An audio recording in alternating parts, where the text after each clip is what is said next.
Okay. Welcome, everyone. We're live today, and it's good to be in person for our first meeting in a year. And this meeting is being held, obviously, in person at the Huntersville Rec Center.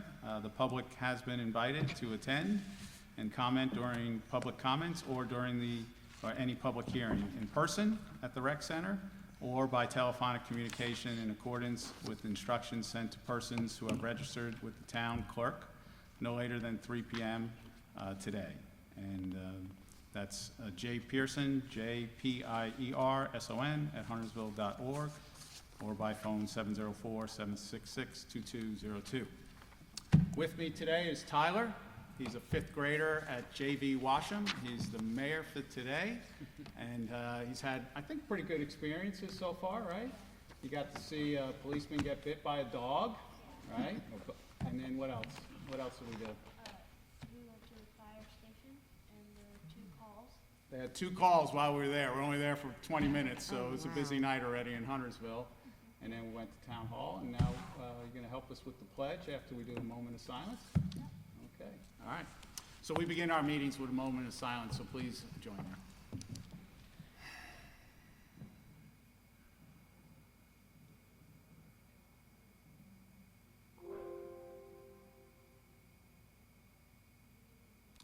Thank you. Please stand for the pledge.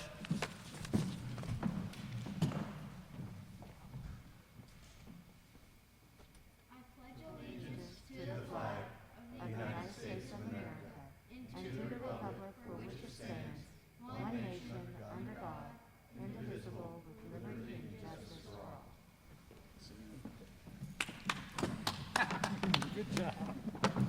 He said he was a little nervous, but I think he did a good job. Well, as I said, thank you everyone for attending. I have a few announcements. First of all, tomorrow at the Mayor's Luncheon at Spare Time, 11:45, Chief DeToli will be our guest speaker.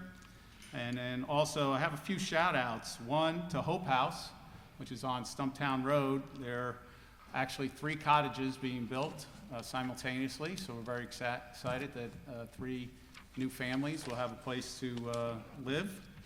In addition, the executive director at Hope House mentioned to me that as soon as they get those done, which should be in another month or 2, they'll start on the 2 lots that the town donated, and within a very short period of time, 5 families in Huntersville will have new homes. Also, I don't know if anybody's seen the latest Walmart national ad. Metrolina Greenhouse was featured, so shout out to Metrolina. And then about a week ago, I attended the groundbreaking, which was a significant groundbreaking for the Carolina Farm Trust out on Kearns Road, and it was pretty impressive. They have 28 acres that somebody has offered to allow them to use the farm for kind of a co-op, and they're looking for strategic partners right now, so that it was a really nice event. So that's all I have. Commissioner Bales, I have to look where anybody is right now. I know, right? Well, I would like to thank everyone for coming out, being in person again. Thank everyone for still masking up and doing kind of the 3 W's, right? That we're going to continue to do as everyone hopefully gets vaccinated soon. But in regards to my EDC report, just want to give everyone a quick update, give the board an update. The EDC went through and cleaned up some of their roles, and anything that was, there wasn't any movement on, they set them to the side and kind of archived them. If there's some life breathed back into them, they'll hit these numbers again. But they're currently now working off of 27 active projects. 18 of those 27 are right here in Huntersville, which is very exciting still to see and hear. Also want to give you guys an update in regards to our industrial and commercial projects. As of 3/11, we have just under 2 million square feet of flex space happening. So that's either being planned, in review, permitted, under construction, or complete. And in addition to that 2 million square feet, we have another 4 to 5 projects around town being discussed right now that have not hit that list. And we're looking at another, probably a couple, 2 more million square feet of commercial industrial space. So just wanting to give you guys that heads up. We're rocking and rolling from a commercial perspective, and we look to continue to do so in 2021. With that, Mr. Mayor, it's back to you. Okay, well, thank you. Commissioner Boone? Thank you, Mr. Mayor. Good evening, everyone. From the Lake Norman Chamber of Commerce, on Tuesday, March 16th, there will be a ribbon cutting at the Exercise Coach. It's a new business in Huntersville located at 8600 Sam Fur Road, Suite 280, and this event starts at 1:30 and it's open to the public. On Friday, March 19th, at the Chamber's Focus Friday, beginning at 8:30, there will be a panel discussion on regional transportation. The CRTPO chairperson, Dr. Michael Milknick, will be the MC on this panel discussion. From Public Safety, from the Huntersville Fire Department, they named Deputy Chief A.C. Alton as the Fire Officer of the Year. I'd like to congratulate Deputy Chief Alton on his dedication to the town of Huntersville, and as a community, we are very fortunate to have him. From the Huntersville Police Department, they continue heavily recruiting for certified officers. If you know anybody who would like to be a police officer in Huntersville, I thought I saw the chief here a second ago, right back there. See that gentleman, the chief, for further information. CALEA is visiting the police department starting today, and this is a commission that accreditates all law enforcement agencies that put in the paperwork for it. This is a third-party review, and it's a highly acclaimed accreditation once it's approved. This coming Friday, we have an officer, Mike Collins, who will be retiring from Huntersville Police Department. And finally, the FEMA has approved the Mecklenburg County multi-jurisdictional hazardous mitigation plan, and all the participating communities that submitted their resolutions at this time have been approved, and Huntersville's approval was on January 4th of this year. Mr. Mayor, that's my report. Okay, thank you. Commissioner Hines? Well, it is good to see everyone here. It's been a long time since we met as a board at a regular board meeting, so thank you for being here. CRTPO meeting, we have a tentative meeting this Wednesday at 5 o'clock. We're supposed to have a North Carolina first commission update, but I haven't got the agenda for that yet, or for the meeting that evening, so that's tentatively up in the air. But if I could just kind of restate a couple things, and if you've been watching the virtual Zoom meetings, some of the projects that we have going on in Huntersville kind of got delayed because NCDOT went below their floor when it came to during COVID. People weren't traveling as much, wasn't as much revenue coming in. They still had projects. Once they hit below that number, it's like, if I remember correctly, about $350 million, they had to cease all projects. And that put a lot of projects in Huntersville on hold as well. NC 73 was one of them. They stopped all engineering. They stopped all work on it. The Main Street project, that was delayed as well as Statesville and Gilead Road. The positive things coming out of it is now we have authorization to restart the Main Street project. You've been seeing a lot of work out there with relocation of utilities and those kind of things. Some of those are town projects. Some of them are CMUD. But we've got authorization to restart those projects. So hopefully in the summer, we're going to start seeing some dirt moving out there, which would be fantastic for Main Street. Also, Gilead Road and Statesville Road projects, those should be getting started by the end of spring. So again, those are going to be really two big projects that are really going to help the Exit 23 area. Still no word on some of the other projects. I heard kind of rumors. I don't know. I'm trying to get verification whether or not the money's there to restart engineering on Highway 73. I'm hoping to get verification on those, but that would be a great thing. That's 11 miles of Huntersville, is a part of Highway 73. So Those projects were pushed back. They were supposed to start in 2022, 23. Now they're pushed back to 25, 26, 27. So any little ray of sunshine we can get to move those projects up is a good thing. So I'll keep you updated as I hear more. Mr. Mayor, that's all I have. Okay, all right, thank you. Commissioner Munger? Thank you, Mayor. On March 4th, I attended my first Huntersville Ordinance Advisory Board meeting, where we discussed exciting topics like 80-foot setbacks in corporate business zones along roads, amendments to the zoning ordinance related to State Statute 160D, and finally, we elected Tim Taylor as vice chair. Also, last week, I was able to visit the Colonial Pipeline's gas fill site and observed that significant progress had been made. 800,000 of the 1.2 million gallons released had been recaptured. I do believe that everything that can be done to remedy the situation is being done in a safe and efficient manner, and although the process will continue for many years into the future, I believe that the final impact will be minimal. My continuing concern is what happens next time. In my opinion, Colonial does not have an adequate monitoring strategy to quickly identify leaks like this and minimize environmental damage. Flying planes at low levels over the length of the pipeline to look for dead grass once a week does not make for a sound policy. And I do hope our legislators at the state and national level will review this policy and look at ways to improve it. Until then, corporations will continue to implement policies that give life to the thought process that is easier to pay fines than to do the right thing in the first place.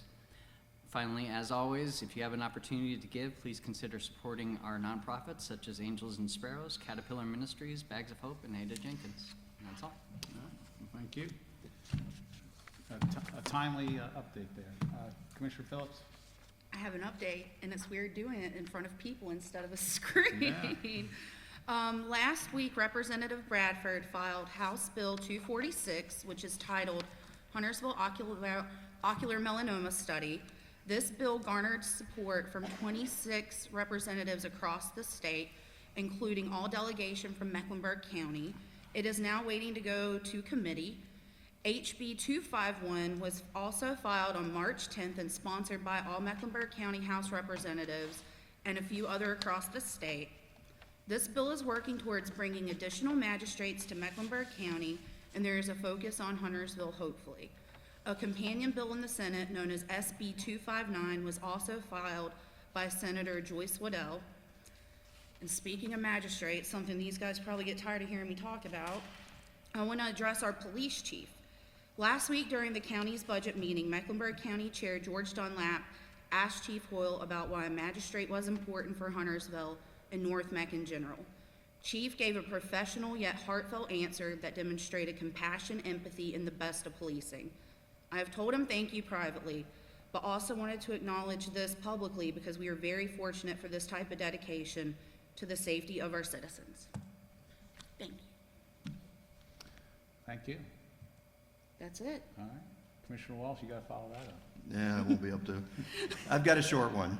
The Greenway Trails and Bikeway Commission will have their monthly meeting tomorrow evening starting at 6 p.m. The Parks and Recreation Commission will have their monthly meeting the following evening starting at 6:30 p.m. Both of these meetings will be virtual, unlike what we're doing today, but the public can attend and give input. Details are on the website. The Huntersville Regional Chamber will host their monthly members meeting tomorrow starting at noon. This meeting also is virtual and information is available on their website. That's it for me. All right. Any questions of staff at this time? No? All right, well, I don't know how I'm going to do this, but I need Tyler back here, and I'd like to have Owen and Walker come up to the podium there. So it's very interesting. We just had a report about the Colonial Pipeline, and we had something about working together for hazardous situations. And you know, so often in life, you come up with a situation where maybe you're not doing the 100% the right thing, and you think about what should I do. and it's not always that people do the right thing. And as Commissioner Munger said, when the Colonial looks at their pipeline, they do it from the air, and they do it once a week. And what we learned in this is that 2 days before 2 high school kids came upon the pipeline on their ATVs, they had flown over and did not detect anything. Fortunately, 2 high school guys, Walker and Owen, came upon this leak and noticed it. If not, we at least would have gone at least 5 more days of leaking before the plane would have come over and maybe seen the vegetation was decaying and so forth. And I've been wanting to get both of you guys here for a long time, but virtually it's just not enough for what you have done for our community, because 1.2 million gallons is almost incomprehensible. We're not even sure if that's the maximum that really leaked. Could be much worse if it wasn't for you. And the environmental and the economic impact on our citizens would have been that much worse. So I've asked my mayor for the day to bring this up to you, and then I have this for you. So you go around.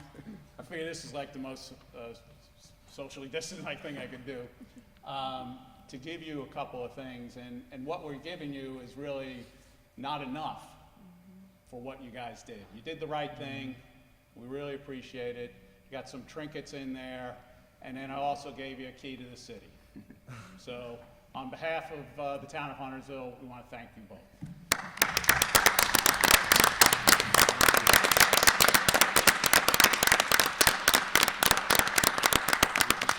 You guys want to say anything? Thank you for having us, and Glad that everything's okay and nobody got hurt. yeah. Well, we really appreciate what you guys did. You really did the right thing, and you're a good example to everybody else, even adults. Absolutely. Thank you. All right, thank you. That key to the city is a big deal. We don't even get that. Tyler, you're good to go. You got anything you want to say? No, You did a great job today. thank you. I hope you had a good time. Yeah. Okay. Good luck. Good luck in middle school. And thank you, parents, for coming. All right. I don't think but one call-in. And my understanding, this might be loud, so.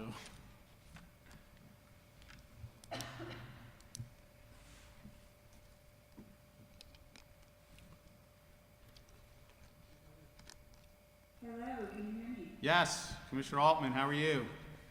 Mayor and good evening. Hello to you and to the entire Board of Commissioners in Huntersville.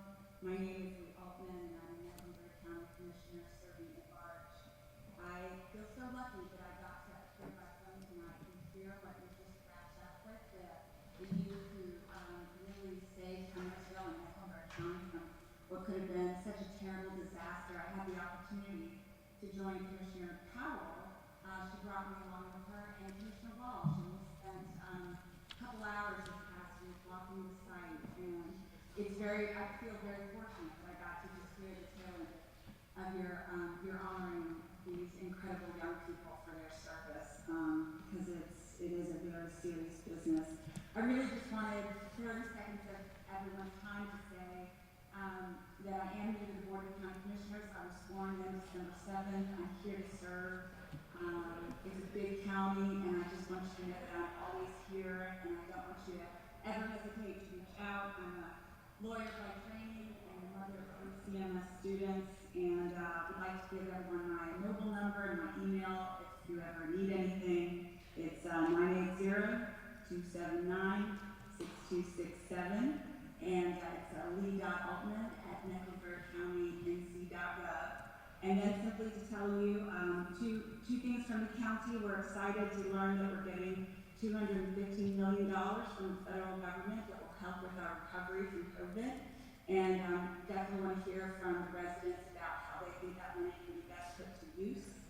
And as we move into group 4 for high-risk individuals who can get the vaccine, just to know that if you do have an underlying medical condition, you will not need to present a doctor's note or any medical records. The the attestation that you make is plenty.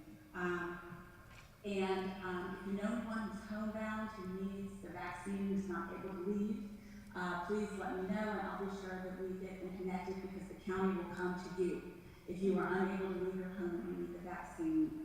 And last, whenever the county does press conferences, I always take detailed notes and post those, so if anyone would like that, please reach out to me. Thank you again so much for the opportunity, and I hope you have a great meeting. All right. Well, thank you. All right. Do we have anybody sign up to speak in person tonight? No? Okay. Any agenda changes? All right. Can I have a motion for the agenda? Motion to adopt the agenda as presented. Second? Is there a second? Second? All right. All those in favor? All those in favor? Oh, you don't want to do a roll call? Oh, this is great. You can still do a roll call if you want. No, we cannot.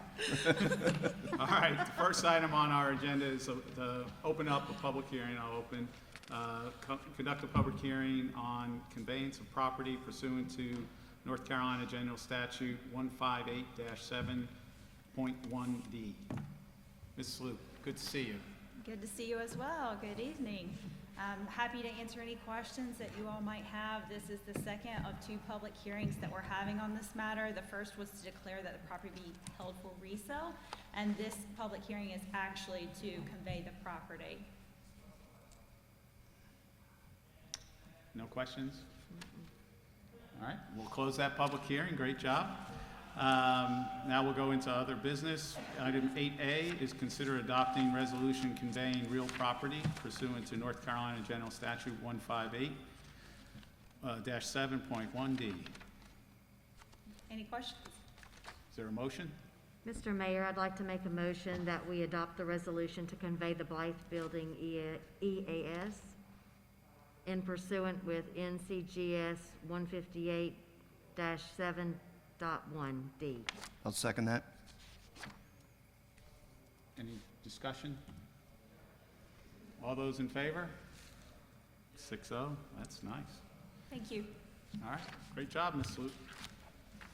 All right, next item on the agenda is consider adopting a resolution opposing the proposed 1% transit sales tax and urging the Metropolitan Transit Commission to reject a current countywide referendum requesting authority for the additional 1% transit sales tax. I actually don't have a copy of the resolution in front of me, but does anybody have a copy of that? I can get off. John? Huh? 1%, 1 cent? 1 cent. All right, well, I had asked to put this on the agenda, and, you know, I'll be real brief, and I'm sure the commissioners will have some other additional comments, but, you know, so right now, the town of Huntersville supported 23 years ago, a half-cent sales tax for mass transit, and the promise then was that the Red Line, which is on Norfolk Southern's O line, would be the second line built. And that passed, and then about 10 years later, the discussion came around to which line would be next. And there were some people that were trying to get the half-cent sales tax recalled. And the promise then was the Red Line would be the next line that would be built. And here we are 23 years later, and Norfolk Southern, who I talked to a high-level executive 2 weeks ago, they are not interested in allowing commuter rail or light rail or any type of passenger rail adjacent to or on their track. And they are pretty adamant about that. I think the future of that line may change, but it's not going to be any time in decades, potentially. Charlotte right now and the MTC are considering asking the county commission to have the ability to tax our citizens an additional 1% on sales tax. And that doesn't sound like a lot, but we're already paying about $50 a person for that, and that would go up to about $150. So a family of 4 would be paying $600 a year in additional taxes in Huntersville. Now, obviously, people don't spend all their money here, but we have other people that come in here and spend money and so forth. But if you look at an additional $6 million tax burden on our community, that's about a 15% tax increase to our community. And the compromise that Charlotte is looking to do for the municipalities that aren't going to get mass transit would be some type of carve-out, which the legislature would have to agree to. However, in this environment where we're really not sure, I mean, we feel like in Huntersville we're recovering, we're doing well, but a lot of businesses still aren't doing well, and a lot of individuals, the poorest of our society, would be impacted the greatest by an additional 1% sales tax. So the timing's really bad. In addition, to carve out only a small portion of what's generated in a community seems a little disingenuous. If we wanted to tax our citizens, to me, it would make more sense to go straight to Raleigh and ask for a half cent or a quarter cent sales tax and keep 100% of what's taxed here in our community. In addition, the track record hasn't been that good for improvements around town. So anybody who's been to one of our town board meetings, I've asked for bus stop enhancements for years, and finally got a carve-out of $550,000 for bus stop enhancements throughout the county.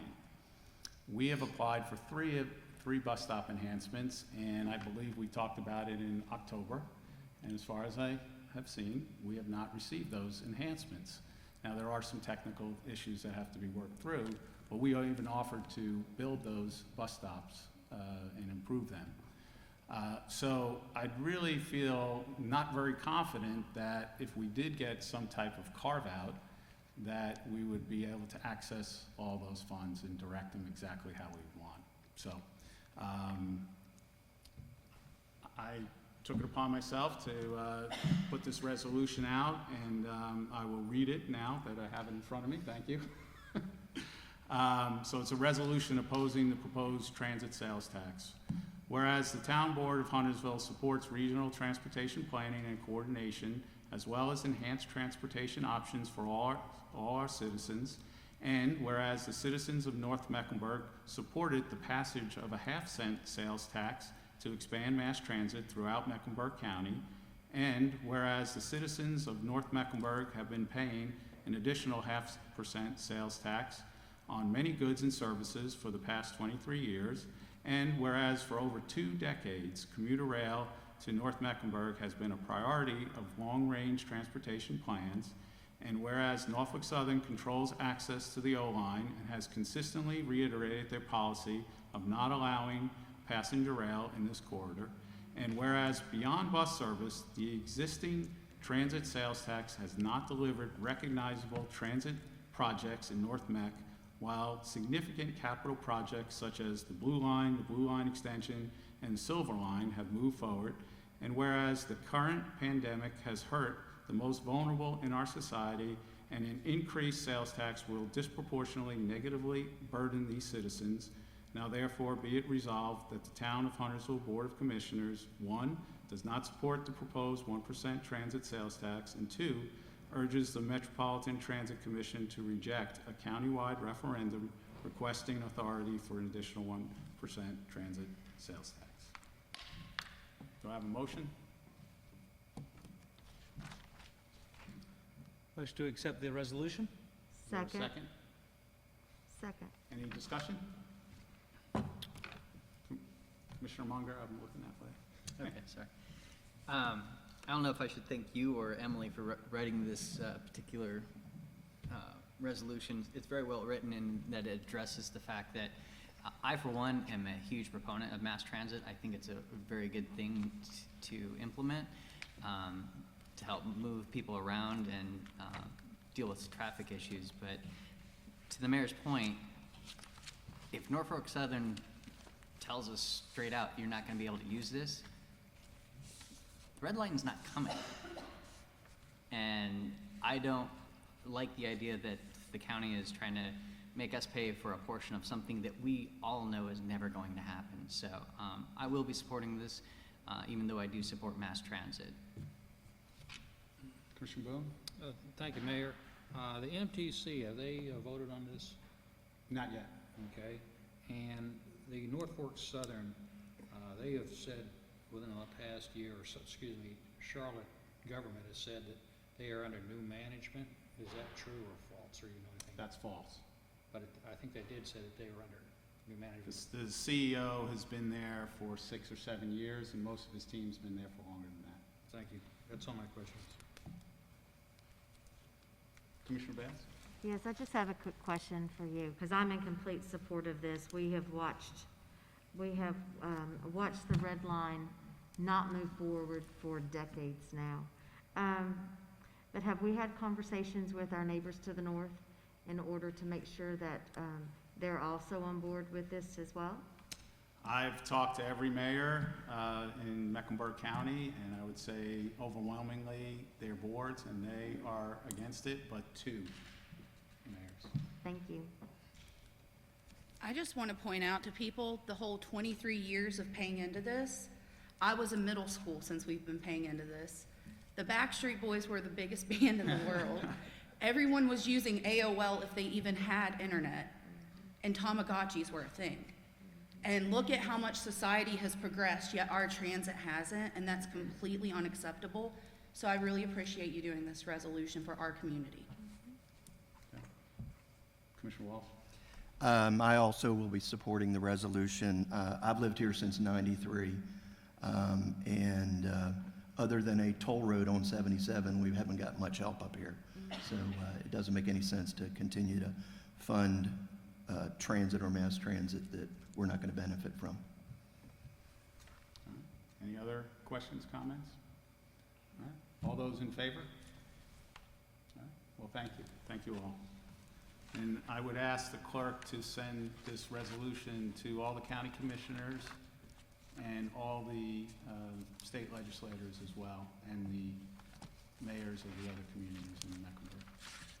Thank you. All right. Going to 8C is consider appointment to Greenway Trail Bikeway Commission. Commissioner Walsh? Did you want to say anything? I'm just preparing in case you have Okay. questions. Well, he says he hangs out at your meeting, so you want to go Well, first. Just in case. Yeah, I'd like to nominate Kalyan Chintalapati to the Greenway Trails and Bikeway Commission. Okay. All right. Commissioner Phillips? Alexandra Capesci. Commissioner Munger? Alexandra Capesci. Commissioner Hines? Kalayan, whatever, Kalyan. Kalyan. Okay. Commissioner Boone? Alexander Kapishi? And Commissioner Bales? Kalyan. Colin? Okay. So I need a motion for one of those 2 nominees. I'll make a motion for Kalyan. Okay. Second? All right. And we'll vote on that, and then if that doesn't pass, we'll vote on the next one. All those in favor of Kalyan? All those opposed? So I will vote for Mr. Kalyan, or Kalyan, and then the last name. Okay? And we'll go now to... Mr. Yeah. Mayor, I would just like to say that I think we should do a lot better job on the applications. We got an application that came in today at 4 o'clock, and the application, the lady put a email out to the board saying how much she liked the Arts Committee, but her application did say Park and Rec, Greenways and Trails, and it just seems that it might have been an oversight, but we've got to do a better job of getting the message out to the citizens of, if you want to be on these boards, please fill out the application online, and we've got to do a better job of getting all this information from the citizens to our agenda packets. Thank you. Okay. All next item is item 8D, consider approving new mosaic bus stop bench and location. Ms. Hauk? Yes. This is the new bench that the Public Art Commission voted on unanimously, well, the design. That's just a rendering that I mocked up. And then the plan is to put it at the bus stop in front of the post office to replace that old bench, which is actually from Burkdale. When they replaced their benches, our engineering crew had placed one there. Okay. Mr. Mayor, I'd like to make a motion. Commissioner Walsh? I'd like to make a motion to approve the new public art bench to replace the old wooden bench at the bus stop at Gilead and Marguerite Lane across from the post office. Second. Okay. Commissioner Munger? Any discussion? Commissioner Boone? Yes, could you put up the art piece that shows the colors? This is a rendering of what the bench is supposed to look like, but when it's actually done, there'll be a small or plaque in the right-hand corner saying who dedicated it, similar to the other ones that are around town. No, because that one is not required with the Electricities grant. All The right. other ones had it because it was required for their sponsorship of the bench. Then my second question is that when I was watching this meeting for, you folks kind of decided which one of these arts that you were going to choose for the park bench. There was a farm scene and a sailboat scene. And Yes. you decided on the sailboats theme because it was the gateway, that Huntersville was the gateway to Lake Norman. Do you recall those lines? Yes, that's what one of the the public art commissioners said. And where does the gateway of Huntersville come into play there? I don't understand that at all. So what Scott was referring to was, and he says it's obviously if you're heading north on 77, Huntersville actually hits the lake first. And the sailing clubs and everything that are on the lake, that was his reasoning. Okay, and in the other picture of the farming community, I think that Mr. Foster put that up for nomination, and He didn't put it up for nomination, he just asked to add cows. right, and I just think that in my opinion, I think that this is what the board should be voting on, is which do we want for the art in our community? Do we want sailboats, or do we want a farming agricultural type thing? That's what I think we should be voting on. I could be wrong, but I'm not going to support this. Thank you. Okay. Mr. Mayor? Yes, Commissioner Walsh? In the Public Art Commission bylaws, 2.2 says the commission, meaning the Public Art Commission, will identify and select public art projects to be implemented and recommend specific locations for art to be retained in the town. All recommended art pieces must receive final approval from the Huntersville Town Board, so I don't see it as our place to be voting on these other than final approval per the bylaws.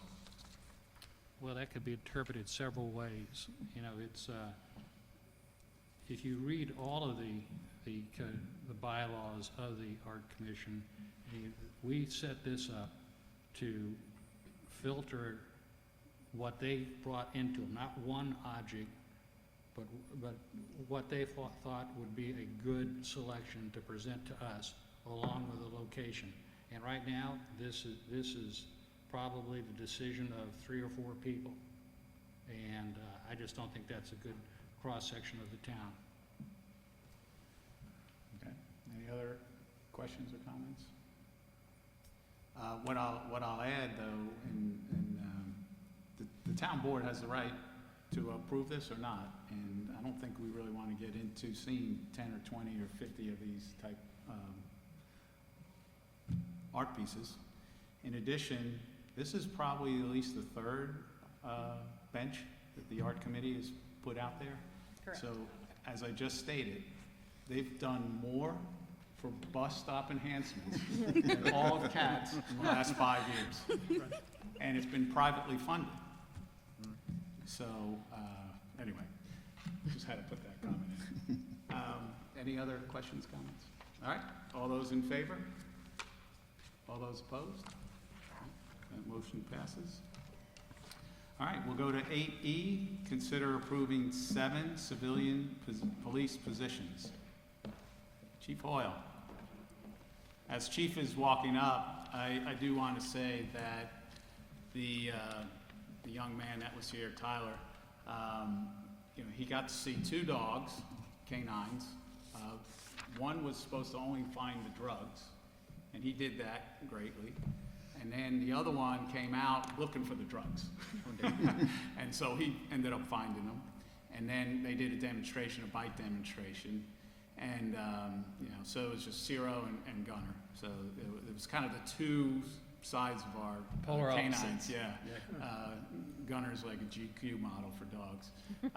But they were great. And then he saw Officer Raymond do the like a motorcycle demonstration and told them all about it. So it was great that they went out and did that. And then one of the things that we did talk about is all the community policing that we haven't been able to do over the course of the next year. So hopefully everybody's getting vaccinated and we'll all be out doing that kind of stuff. So, Mr. Mayor, did you volunteer to be the recipient of the bite? No, the other canine officer did that. I wasn't going to do that, because what if they make a mistake? All right, so, Chief?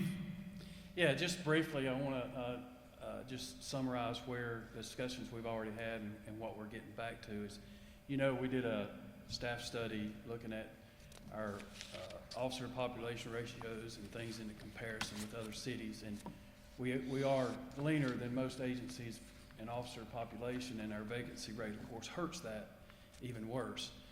We have a nationwide recruiting problem. So, you know, we're going to get to the bottom of that. We're going to turn that around eventually. I'm sure of that. But, you know, in the meantime, we got a nationwide issue about people just not wanting to get into law enforcement. So we also looked at civilian staffing positions, which we don't have trouble hiring. And, you know, we identified about 16 positions potentially that we're down compared to other agencies. We just don't have a lot of civilian staff. And so we came up with these 7 that are direct impacts to things that sworn officers have to do that civilians can do. And those are crime scene technicians. Obviously, the crime scene is a very, very lengthy process. And currently, our patrol officers do their own crime scenes, detectives do their own crime scenes. So that would be helpful. Expediters, we're talking about people that work behind the desk. We'll keep the building open for extended hours, but they'll also help officers in the field, you know, running tag numbers and contacting parents who need to be contacted and coordinating other resources for the officers in the field. And they'll be working directly out of the patrol area and also where the front desk is, that front desk vestibule area. And the back side of that opens up into the patrol area. So that we have a window back there, officers will be able to come to them for requests, things like that. So that should be very helpful.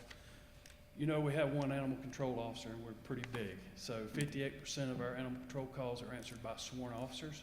There'll still be some of those. This is obviously not 24/7, but that will help impact that. And then the last one is administrative assistant for the administrative bureau.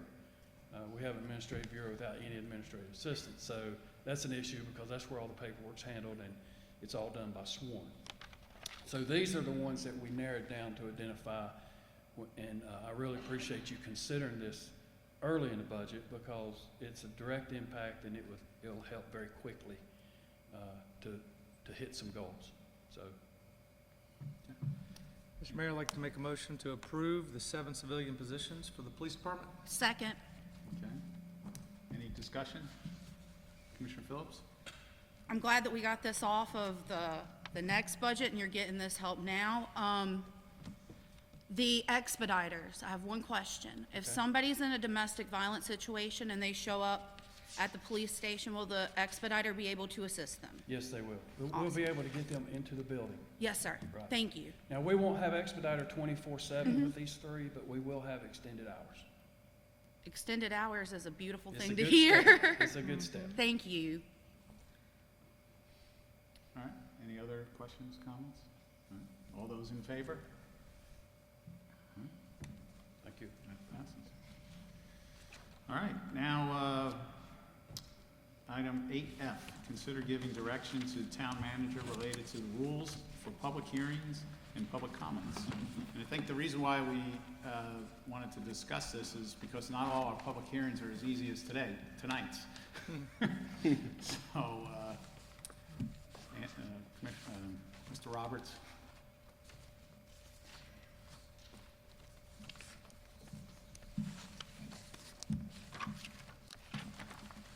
So I think you should have some paperwork at your dais.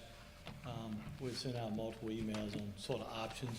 You had asked Emily to do some research, Emily and Jacob. So we're just looking for feedback tonight on what you're looking for. And then we will bring that back for a board vote with the cleaned up versions and whatever modifications we need to do at the next board meeting, if we can get some consensus around that tonight. I mean, I'm more than happy to, Emily and or I, to go through that, but Commissioner Hines? Well, no, I'd like to just reiterate kind of the planning workshop, kind of, I think what I talked about was, I think the process kind of works. I said there's some things that we maybe can tweak, and there's been a couple rezonings where the applicant presented a video, and in that video, those people are basically making public comments, and there was no prior review. I think we need to try to create some mechanisms that if an applicant wants to do a video or something, that we should review it and either approve it or disapprove it prior to, so we're not put in that position again. Because I think from a community standpoint, 3 minutes, especially when some people end up saying the same thing, I think that is kind of working. The mayor has the authority to extend it or shorten it. You know, if we put some parameters around how long an applicant can speak so they don't have a presentation for 20 or 30 minutes, I think that would be well suited as well. So that's just kind of my comments, and I just want to reiterate what I said a month or so ago. Okay. Anybody have any? Commissioner Munger? Sorry. Yeah, just kind of looking at, I appreciate the fact that you guys gave us some comparisons. The longer one amongst all of these appears to be 15 minutes, and I'd probably be in favor of limiting the applicant to 15 minutes. I'm hesitant to make any similar limitation on the public. Some people say, well, if it's 15 minutes for the applicant, it should only be 15 minutes for the public. As long as we're limiting individuals to 3 minutes, I see no reason to actually limit the number of people who can speak. But also, just be clear on the 15-minute limitation. In my opinion, that should be for their presentation only. Any questions the board has of them or anything is beyond that. That's us trying to get clarification. Commissioner Booth? Thank you, Mr. Mayor. From what I've heard from the citizens is that the planning staff comes up and gives their staff report, and usually the planning staff is in favor of the development. Then the applicant comes in and can take as long as they want. Then the public gets to speak. And if it's one person, that's 3 minutes. I kind of agree with Commissioner Munger is that we've got to limit the applicant to 15 minutes. And if the citizens are there, we've got to make sure that we hear all of their voices. And if one party has a video and the town approves it, then I think that if the public has video, they have the same right to show their film once it's vetted through our IT people and make sure it's not corroded with anything. But I think it's just fair. And thank you, sir. How about no video? As long as it's fair to everybody. Commissioner Bales, I'm sorry. And I would agree with no video. I don't feel the videos are necessary. It's one thing to have a PowerPoint presentation from the petitioner. I would say that in looking at some of the examples that we received, I do like the Chapel Hill version, you know, for public hearings, allowing 15 minutes for the petitioner and 3 minutes per person after petitioner. I would say that in our community, we do have the ability, if there's 100 people that have signed up to speak, our mayor can obviously come down and say, instead of 3 minutes, 2. how he has that flexibility. But I think, 15 minutes, I agree with Commissioner Munger, 15 minutes to do the presentation, not necessarily our questions, but the presentation itself. I like what I saw with that version. I think that we can adapt it.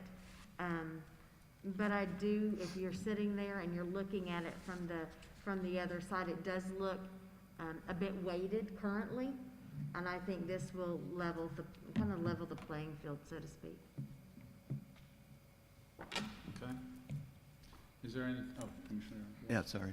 I think there's a couple things here. One is limiting the petitioner to a certain amount of time. Is that 15 minutes? I'd probably be good with that. Certainly sometimes many people come out and speak and kind of say the same thing. So I think it would also be important, aside from any question and answers we had, that the petitioner be allowed to speak at the end, maybe to address information or allowing them to kind of address maybe some information that came out as a part of the public. So I'd like to see a little bit of time. It doesn't have to be another 15 minutes, but maybe 5 or 10 minutes tacked on to the end, especially if a lot of people are saying a lot of different things, that they have a chance to respond for their project. And these are projects that are coming into the town to enhance the town and build up tax bases and build homes for our citizens. Commissioner Walsh, I'm sorry, are you referring to just giving them an opportunity to present a rebuttal? Correct. Okay. Sorry, I should have used the word rebuttal, but yeah, exactly. And sometimes I don't like that word rebuttal as though it's a court challenge, but just maybe have picked out some things. But yes, a rebuttal. So is there consensus on limiting the petitioner's presentation to 15 minutes? Okay. And then is there consensus with giving 3 minutes to the public per person, unless the mayor at the time states we have a lot of people and will be 2 minutes or whatever. I think that would be a good idea, because we have sat through, and it's really not fair to the people following behind. Many times it's been an hour plus, and people have had to get up and leave because they just can't spend all night. But yes.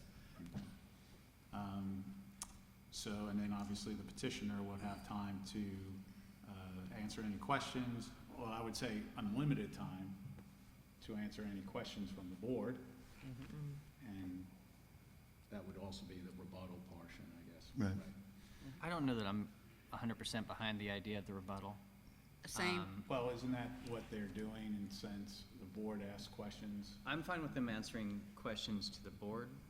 I mean, if they come up, make their presentation, we have questions, they're able to answer those questions, and then the public comes out and is able to speak, giving them an opportunity to rebut each individual public speaker. I mean, rebuttals could go both ways. It's, the petitioner says something, member of the public says something, the petitioner rebuts that. Do we then say, does the public get a chance to rebut that? It could go on forever. It's, you make a presentation, you answer the questions to the board, the public gets to speak, and that's the end of the story. And if you want, Mayor, like, for instance, if something comes up that maybe the public had asked, although saying something about the petitioner, you could say as a question, petitioner, could you address that if you wanted to? It'd be more of a question. Just keep it in the question sort of realm. In practice, what we've had is that if somebody says something, typically we're all writing notes, and I've seen one, at least, commissioner ask, well, so-and-so said this. So I don't know if that's rebuttal or if that's just us asking questions. And that's coming from us, I would think, and it's us also listening to the public and being able to interpret what is important and what needs to be answered. So in other words, in crafting a change, you basically just want to keep it as is with no additional time for the petitioner.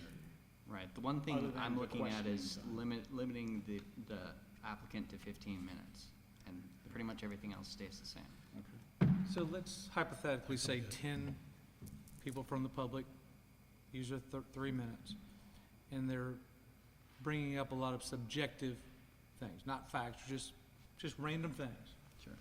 So he's not rebutting every time somebody's up there. He's not 3 minutes rebuttal, 3 minutes rebuttal. No. So 10 people are there for 30 minutes. The applicant, who's actually paid a fee to submit to the community, doesn't have an opportunity to respond to things that may be true or may not be true. I think that would be up to the board to ask those questions. I would agree with that. And in general, just so we're clear, the people coming up to speak do pay taxes in this town. Understand that. They've paid their own form of fee. Sure.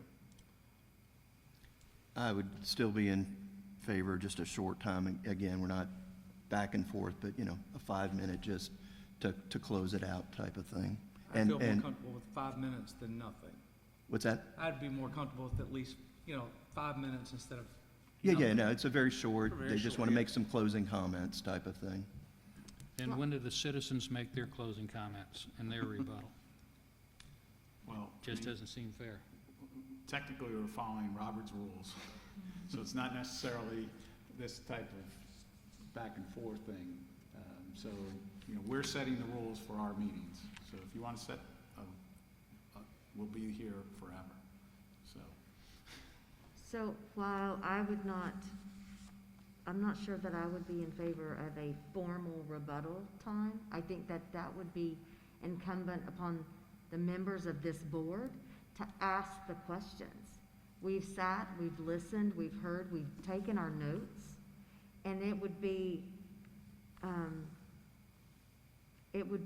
doing our community a disservice if we didn't take a moment to stop and ask the petitioner, this is what I've heard, can you elaborate more on this?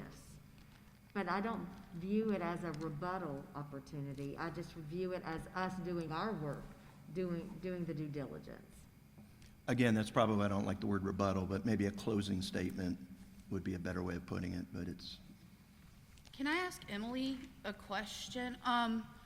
So let's say that we have like a particularly like spicy situation going on.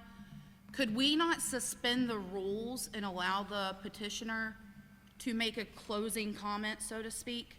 We could leave a catch-all in the rules that we adopt saying that if there are XYZ circumstances, the mayor, for example, in his discretion can allow and kind of put some sort of catch-all in there.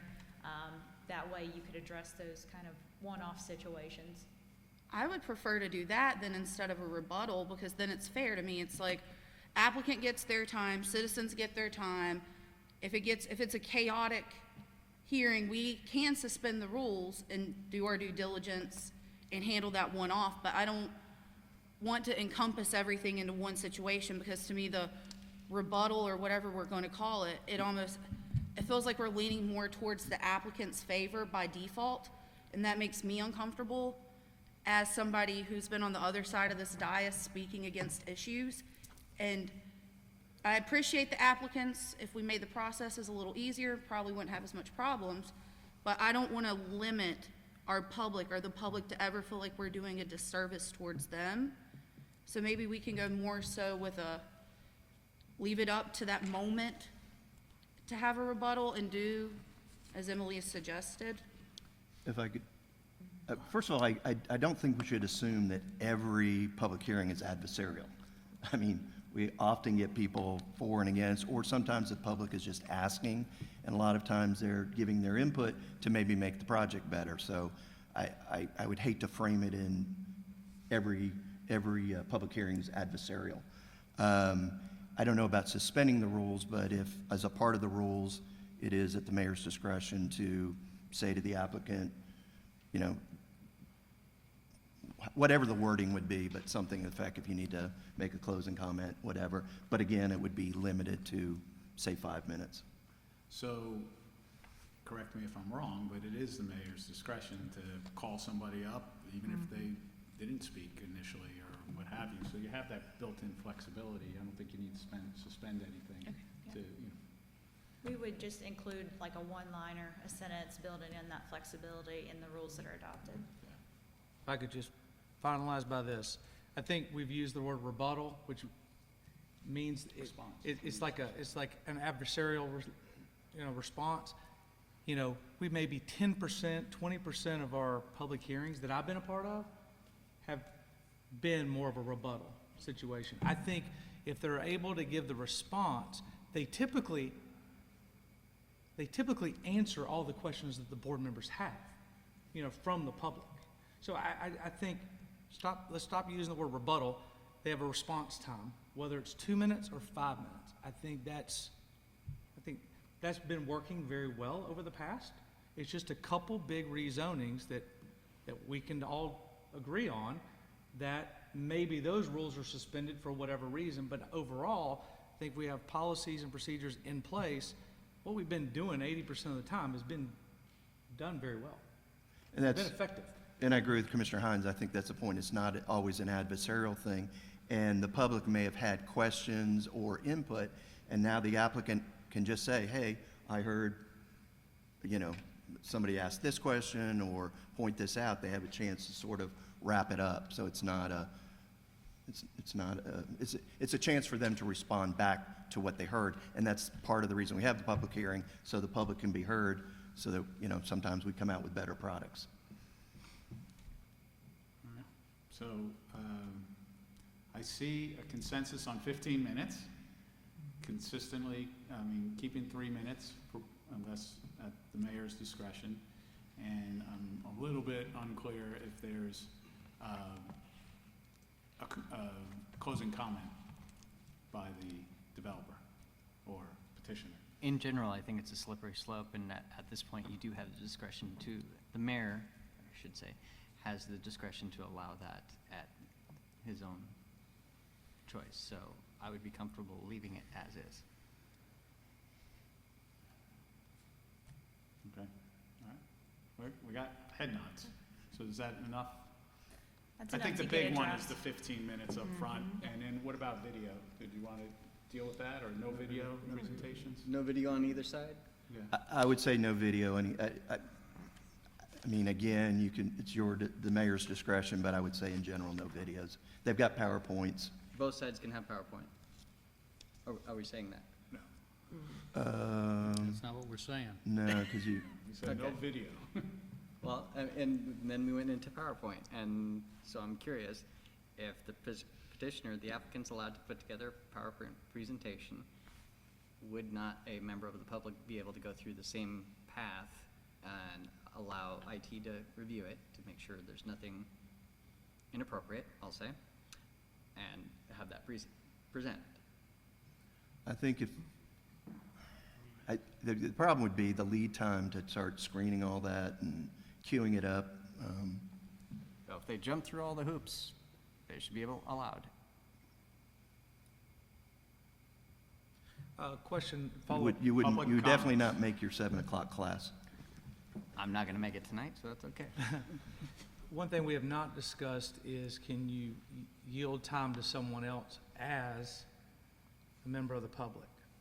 And the reason I ask that question is if someone yields their time to 9 other people, and then they can do a 30-minute PowerPoint presentation.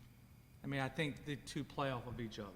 I would be So- comfortable capping that as well, to maybe 2 or 3 applicants, grouping it together to, pick a number. I hear what you're saying, absolutely. I think that we're going down a bit of a slippery slope. The petitioner, the only reason they're presenting us with a presentation is simply because they're the ones looking to do the project. We have never in the past allowed for formal PowerPoint presentations from the public during public hearings. We have had people who have made copies of things and handed us a sheet, Sure. and that would go into the public record, and I'm perfectly fine with that. But I don't necessarily know that we need to start going down the slope of PowerPoint We'll be here all night long. The point of the PowerPoint is to show us the project. It's Right. nothing more. And I'd like to hear Ms. Sloop's thought process on PowerPoint as well. In most of the other jurisdictions that we looked at, they were not allowing any type of technology from anyone but the applicant. They were not allowing PowerPoint or video from the general public. Okay. So head nods, so no technology from the general public. It says public comments, so you're speaking. Right. And is that good? The only thing I'll say is that there have been times when it wasn't necessarily with a petitioner that I had asked somebody to come, or they had contacted me and they did like the 3 minutes prior. So that's different than a public hearing. But the mayor, myself at the time, said, yeah, you could do that. We checked it, and I think it was the young man did a Boy Scout project or something. So that's different. So I want to make sure that's still keeps to the discretion of the mayor or what have you. So, all right. So that's Okay, just to recap, so we decided on 15 minutes for the applicant, 3 minutes for others, no yielding of time, no video or PowerPoint from the public, and we will keep some flexibility in there in terms of language for mayoral discretion. And then as far as the, I don't want to use the word rebuttal, but the closing comment period, we have decided that we are not going to allow that, or we are. I just want to make sure that I write it down correctly. Well, I don't know if there's a full consensus. Is there a full consensus on a closing comment time limit for the petitioner? And I still say, under current rule, you have the discretion to allow it. I can live with that. Commissioner Boone? Yeah, I just, Emily, I've got one follow-up. As far as giving, you said there was no giving of time from one public person to the next. Is that what you said? That's what I understood. If I have that wrong, then let me know. I thought I understood that we were not going to allow them to yield their time to someone else, or we were going to cap it, at least if we did allow it. Well, right now, we are allowed, you're allowed to give your time to another public, another citizen, as long as the person giving up their time is in the vicinity and can be recognized. I think that's what we have now. You have to be present. Right. Yeah. But You have to sign up and then, sorry. And it's, as far as limiting that, sometimes I think that helps the whole process if we have one spokesperson representing multiple people. If we want to put a number on that, I mean, that's open for discussion. Well, I think fair is fair, and we've done it in the past, but it has to be upfront. You know, it can't just, where it becomes chaotic is when somebody gets up there and says, well, I'm going to yield my time, and I'm going to yield my time.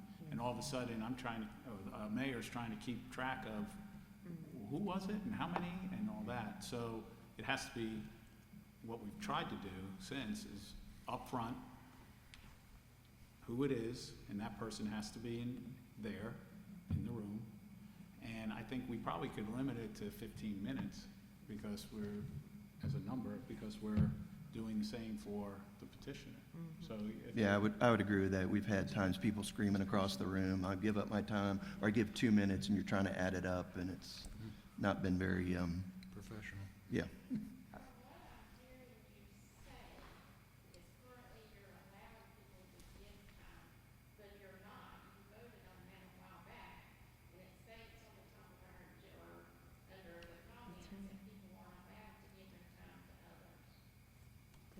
Right, so we're trying to give this, we're changing this different parts of the policy, so we're trying to figure out what we want to do.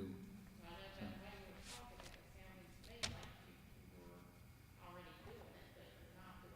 Yeah, I thought we did change that a while back. So that's what, the question is, you want to continue that, or you want to do something where somebody could see their time and limit it to that time? I think the reason we changed that is if somebody wants to come and speak for or against whatever topic, that they should be there. They should get traditionally 3 minutes, obviously. That could change, and I think it's been a better, I think it's been better for everybody or all parties involved, as opposed to rounding up a bunch of people and trying to, if you got something to say, you get to say it, otherwise. So I would say I'd be fine with just leaving that the way it currently is, not yielding time. Well, and I don't know that I'm opposed to changing it. I think we could leave it, I mean, and not yield time. Because the question that I would have is if we were to do that and limit it to 15 minutes, well then, once we hit 15 minutes, are we done? Like, can anyone else speak?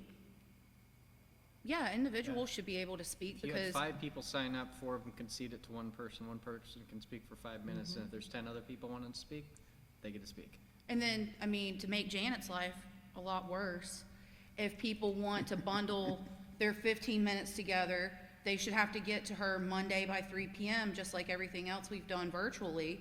So that way the mayor's not blindsided. Because I know the first real meeting we had, that was the situation when I was on the board, was this person was screaming, I yield, and I yield. It was chaos, and that wasn't a productive use of anyone's time. And at least that way, if they can contact Janet, I'm sorry, Janet, by 3 p.m., bundle the 15 minutes, and then you have individuals who come speak on their own behalf, because not everybody's a group, then I feel like that would make it more concise. I would be concerned that people would contact Janet and let her know, and then not show up. But if And they don't show up, then you can each speak your 3 minutes. I think keeping it simple, I'd rather just leave it alone myself. Yeah, I think I mean, the goal was to allow the public to come out and speak their mind about whatever it is. I think we're creating a solution in search of a problem. The level of confusion will go up. So is there then consensus, head shake, not to change that policy Yes. for yielding time?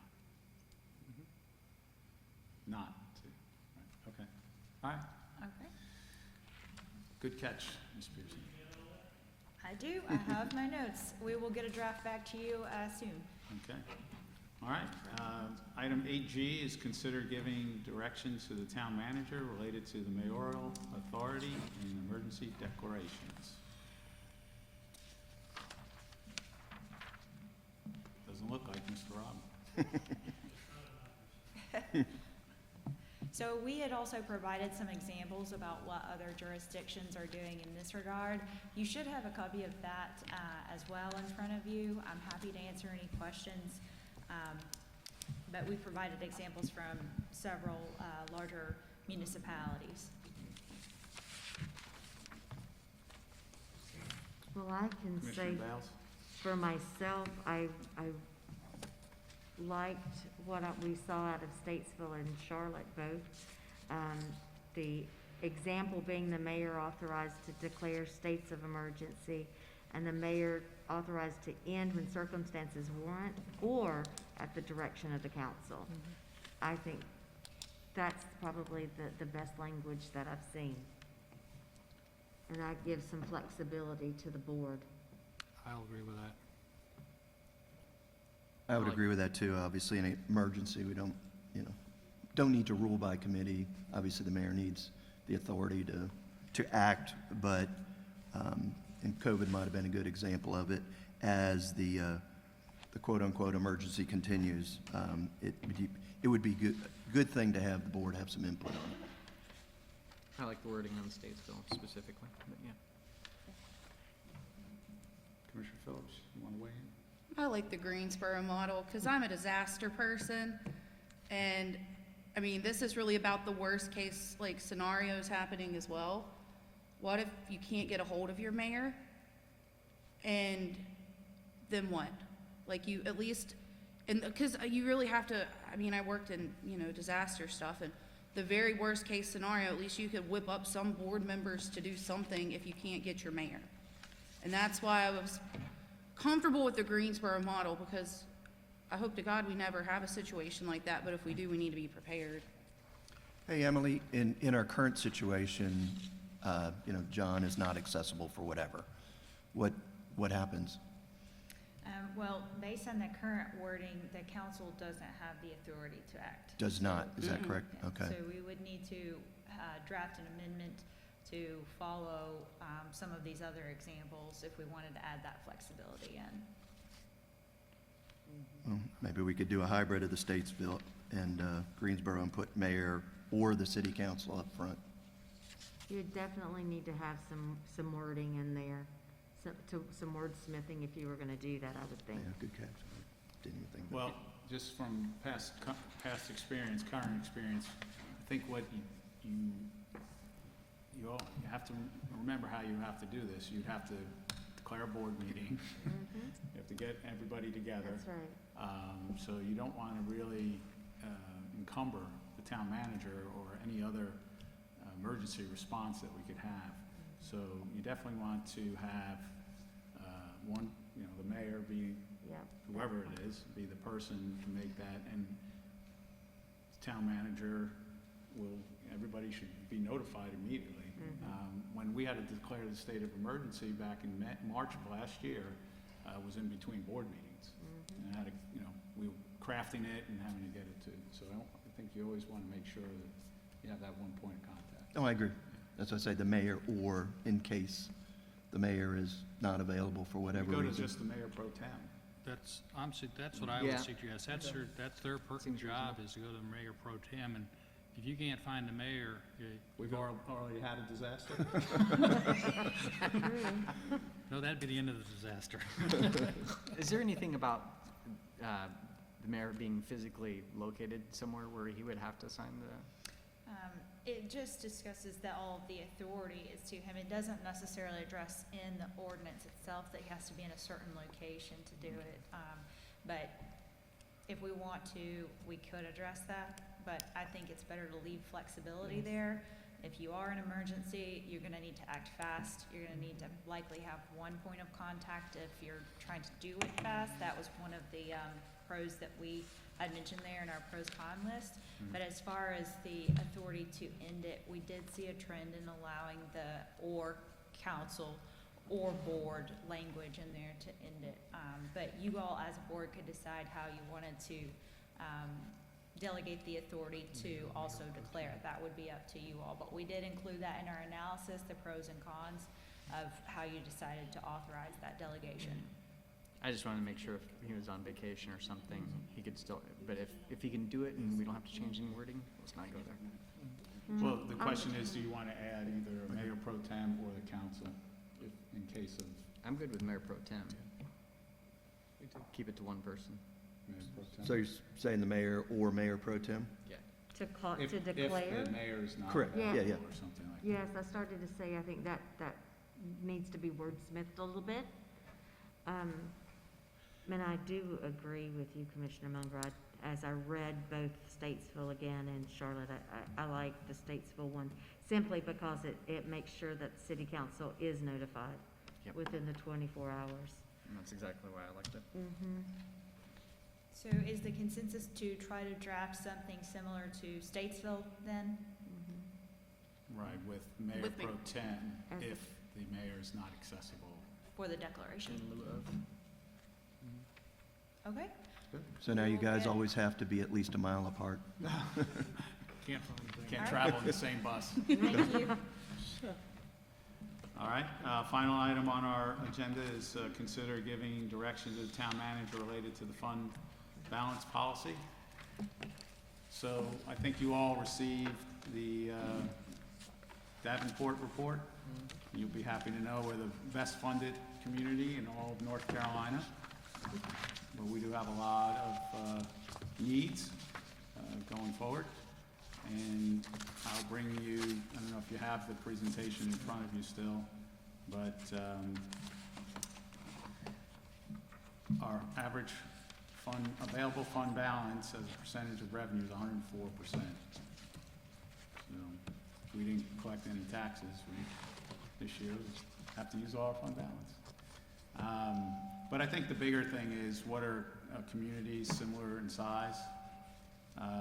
Apex is really our peer on population. Their fund balance policy is 25%. Carborough, 22, depending on what type of fund balance. It could be 35. Indian Trail, much smaller, 30%. and Gardner 30%, Fuquay Varina 25. And like I said, the reason why I keep bringing this up every year, because we have needs and we're gonna have to spend this money, and I don't want it ever to be in the position where you're having to change a policy in order to get a project done. So I think the timing is really good. We're well-funded, the best funded in the state. Every 5% is 2 million, right? About, Ms. Huffman. So we're 12 to, what are we, 20 million unassigned? Yeah, so this would free up, mentally free up about 10 more million. So that's 30 million to do these projects, so, if you were at 25%.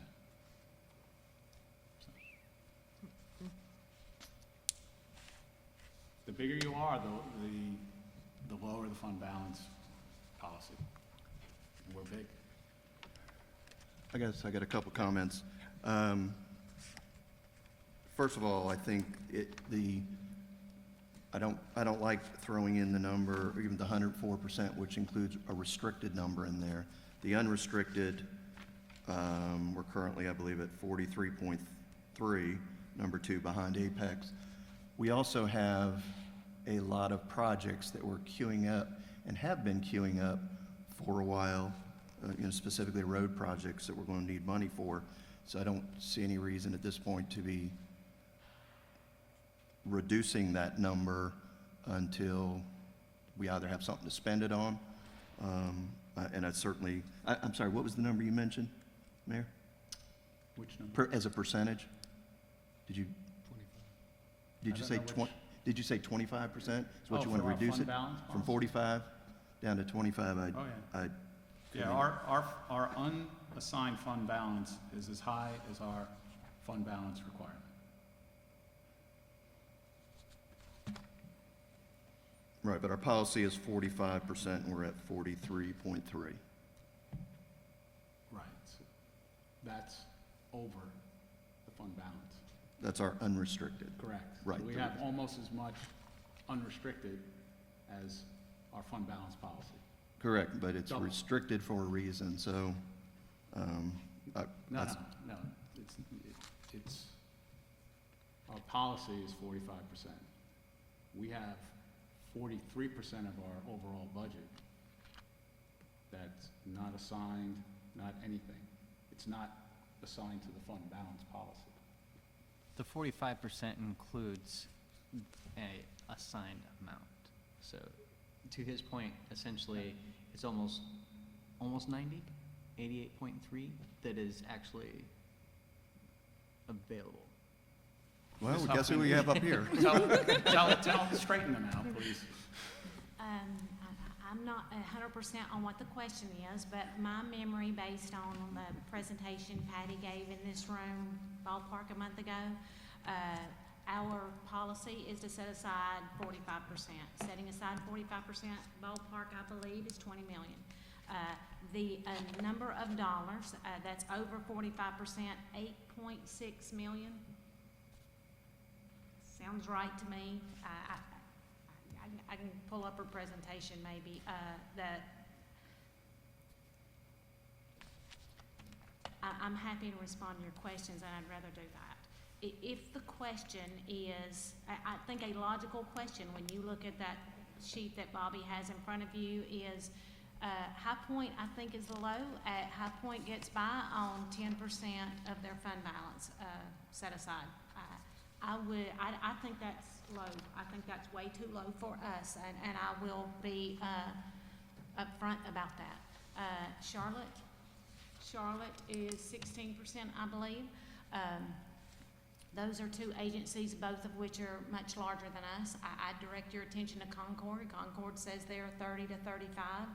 I think logical questions would be, Jackie, how can you defend a number appreciably higher for us than these other agencies?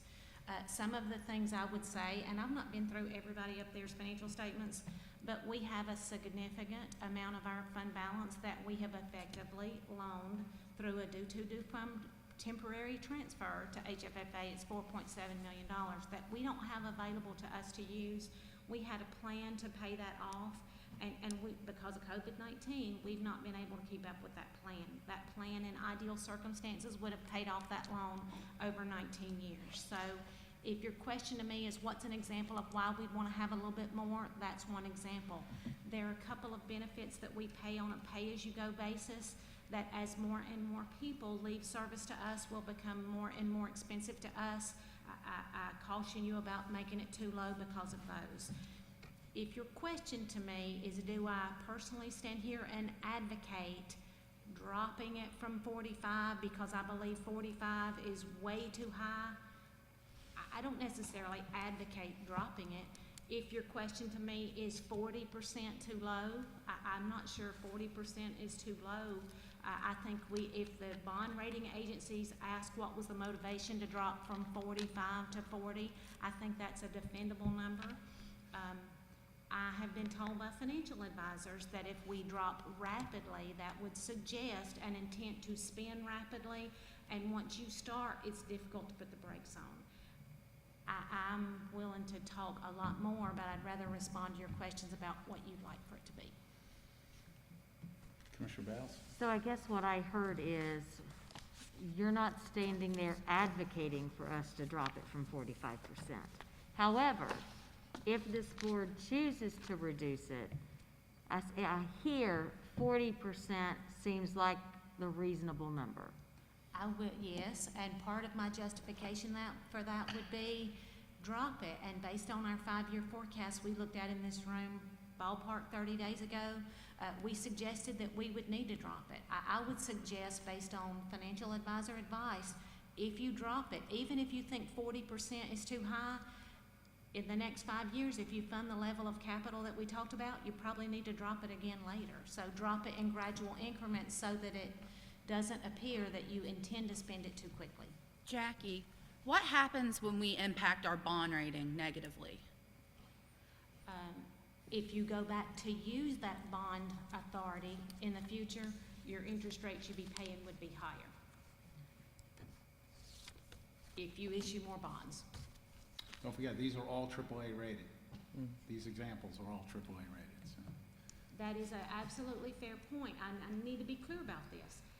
All of the debt we have on our books today is fixed rate debt, so it will not impact our existing debt that's outstanding. What happens is it would affect what you might interest rate you might issue debt in the future. So, I'm sorry. Commissioner Hines. Yes. Commissioner Hines? I mean, I would say, I could get comfortable at 25 or 30%. I don't think this current board is going to do that. I think the challenge is we have a lot of unassigned fund balance now that we can't spend. So if we drop it significantly now and still can't catch up, and I mean, we have a lot of projects in the works, but we just can't get them out of the ground fast enough to kind of spend down that fund balance.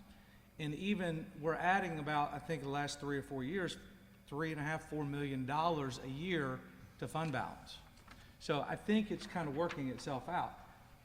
I think instead of going to the extreme, there needs to be something in the middle. We need to move the dial, whether it's 40%, whether it's 36%, whatever that number is. I would feel a little bit more comfortable making a move, and then at least with this board's hopefully unanimous approval with what number, we'd relook at it on a yearly basis based off the projects that are getting ready to come out of the ground and that we can actually use the money for, other than just bloating our bank account. Commissioner Munger? Yeah, I'm going to go back to the original question, kind of. Town will maintain an unallocated fund balance to be used for unanticipated emergencies of 45% of the general operating budget. Hypothetically, we have $100 million as our operating budget. That means $45 million? No, sir. Go ahead. Because the $100 million includes HFFA, and it includes the electric fund and all of our funds, including the transportation reserve. That $100 million annually is all of those funds together. The general fund ballpark $35 million. That's what the 45% of 35. 45% of the 35 We million. have 106% of the 35 million. Okay. It was not abundant and clear. I do see that now, yes. So then the 43.3% is of the 35 million, or Yes. unassigned fund Yes. balance? We have an unassigned fund balance of $43.3 million. 43.6% of the 35 million. Okay, Ish. okay. Well, is there any direction, anybody? Just, Commissioner Long? just a comment.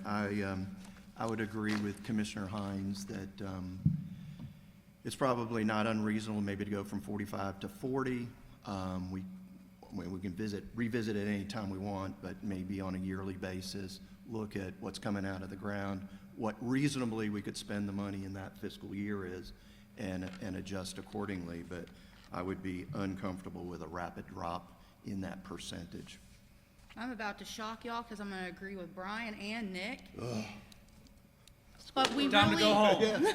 We're done. Jackie is an expert and a respected expert in this field, and we've gotten to the place we are as a town because of her guidance. And I'm sitting here saying Jackie's comfortable at 40, but about everything else. So I want to respect her opinion as the expert in this because we're elected and she's going to be with the town long after we're gone, I hope, for their sake. So is there any, Commissioner Bales? Thank you. So if we drop it to 40%, and next year there's a proposed bond referendum, and we go to cash out those bonds, how will it have a negative impact on that? I think no. I think we maybe ask a few more questions. There are capital needs in this growing community, and I think that's a defendable position to drop it to 40 and eventually drop it again. I would drop it in lower amounts, slower increments. Thank you. What we asked our financial advisor for was other AAA-rated agencies, and up there's a list of other AAA-rated agencies that have lower policies. That tells me that if we drop it slowly and we end up at one of these numbers, we could still end up being AAA-rated. Okay. Commissioner Boone? Ms. Huffman, you said you could defend 40% very easily. What percent would you be at where you wouldn't defend it? Is it 30%, 25? I don't want to put words in your mouth, but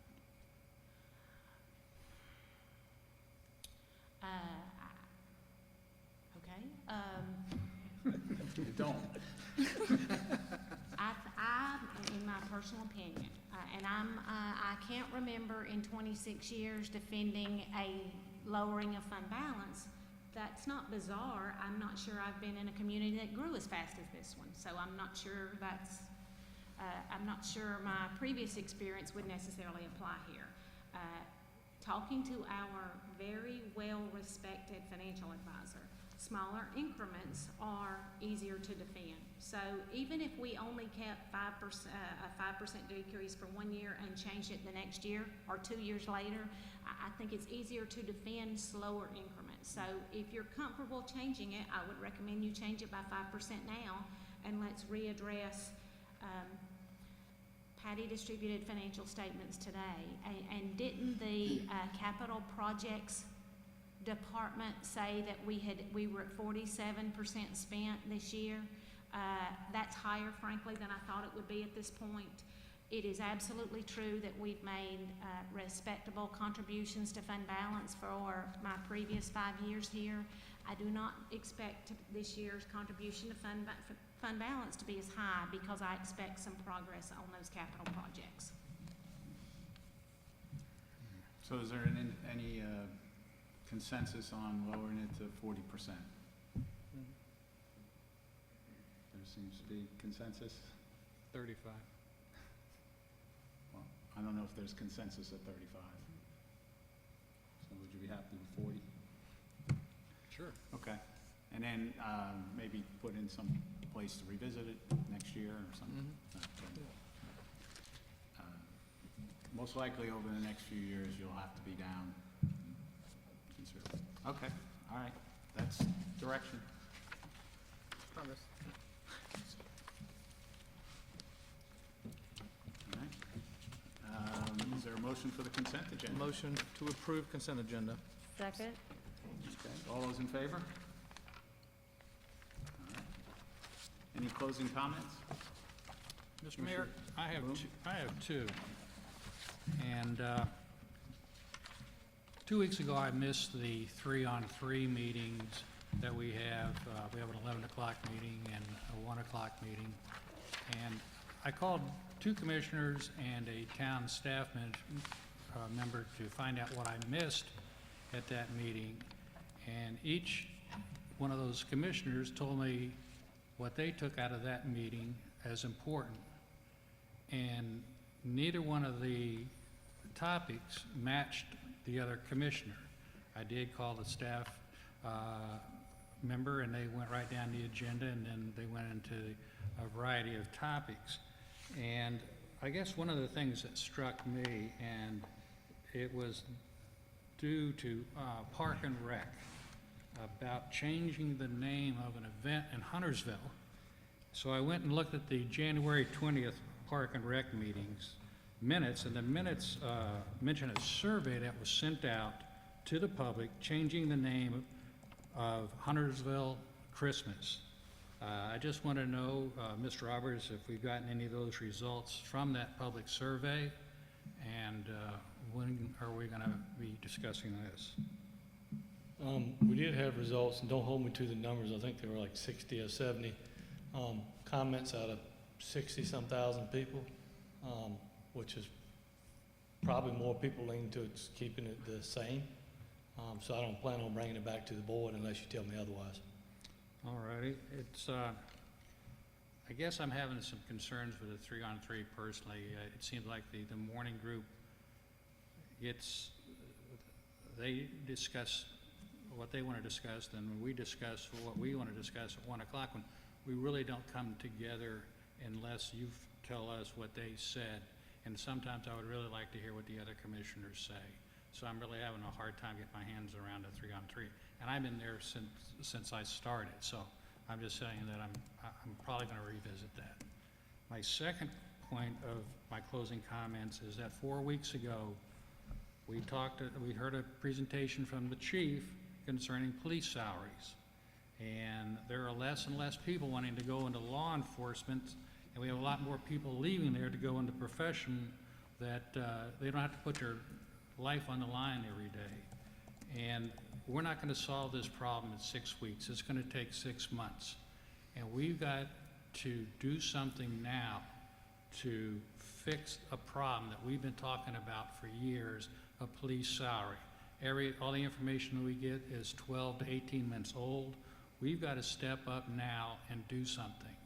I hadn't heard anything for 3 weeks, so I sent the assistant town manager an email, copied the town manager with my proposal last week. Did not hear anything back from them, silence. But I asked them today, I asked the assistant town manager if they got my email, and they had gotten it, and it will be discussed at a later date or further down. We cannot wait on this. We are losing officers. You don't live in this community. Most of the directors, all except one, go home and leave this community at night. The patrol now is understaffed, and you cannot work understaffed for so long until it takes an effect on you. I'm going to be discussing this at every meeting to see how we're progressing on this. Thank you. You want my comment? You can rebut. I mean, I thought y'all made a 7% difference tonight, so you just hired 7 new people. To me, that is outside of the normal budget processes, unheard of.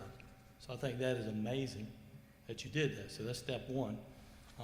But as far as what are we doing with their salaries, et cetera, one reason we've held off on that is the other departments that we've just got back to find out what their needs are too. So I have to look at that and bring that back to you as a whole. So is it, what am I going to bring back for a raise? I don't know. I want to look at the facts. I don't want to look at just because somebody wants a raise or that. I'm going to come back to you with the facts, and if the board tells me, give them a $10,000 raise or a $2,000 raise, that's what I'll do, but I'm going to present you facts, and you make that decision. And if you guide me down a different path, I'm okay with that. But I don't have all the facts until now. I have more information and facts that I can bring back to you on what everybody's needs are. Like we need another planner. Stood here last year, I would have told you, we don't need one, it's COVID. Well, guess what? Permits are more than double. So those are the kind of things I'm gonna look at and bring back to you. But I don't plan on bringing back to you at the next board meeting unless you tell me to.